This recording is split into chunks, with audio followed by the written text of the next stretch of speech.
Pemirsa, kita akan memasuki kabar nang Panambayan. Pemberian vaksinasi di Banjarmasin ternyata dimanfaatkan salah seorang warga yang berinisial GR 29 tahun untuk menjadi joki vaksinasi COVID-19 Rabu 5 Januari 2021. GR pun diamankan wayah hendak mengikuti vaksinasi di salah satu gerai vaksin Puskesmas Terminal Banjarmasin Timur yang diserahkan kepada pihak yang berwajib untuk dilakukan penyelidikan.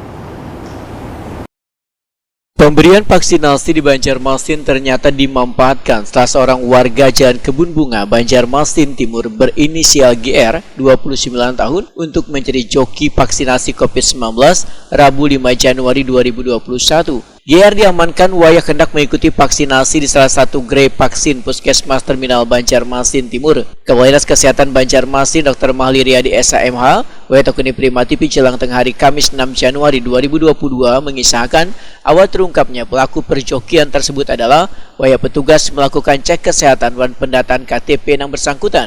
Petugas meminta untuk melepas masker.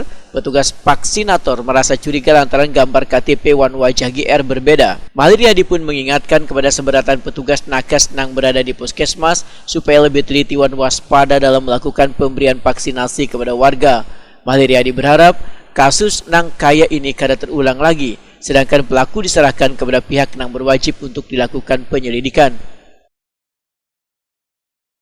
Dapat laporan dari Kepala Puskesmas yang disampaikan kepada kami adanya perjokian di Puskesmas Terminal di wilayah Kementerian Dinas Kesehatan Kota Banjarmasin yang dilakukan oleh seorang oknum, dan itu sudah kita laporkan oleh petugas kita dengan cepat ya hari kemarin juga, dan kita memang sudah menginstruksikan kepada seluruh tim vaksinator yang ada di Dinas Kesehatan agar setiap kali melakukan screening awal pada saat pendaftaran betul-betul membuka masker orang yang mendaftar, karena perlunya mencocokkan foto yang ada pada KTP dengan orang yang membawa, ini sangat penting sekali.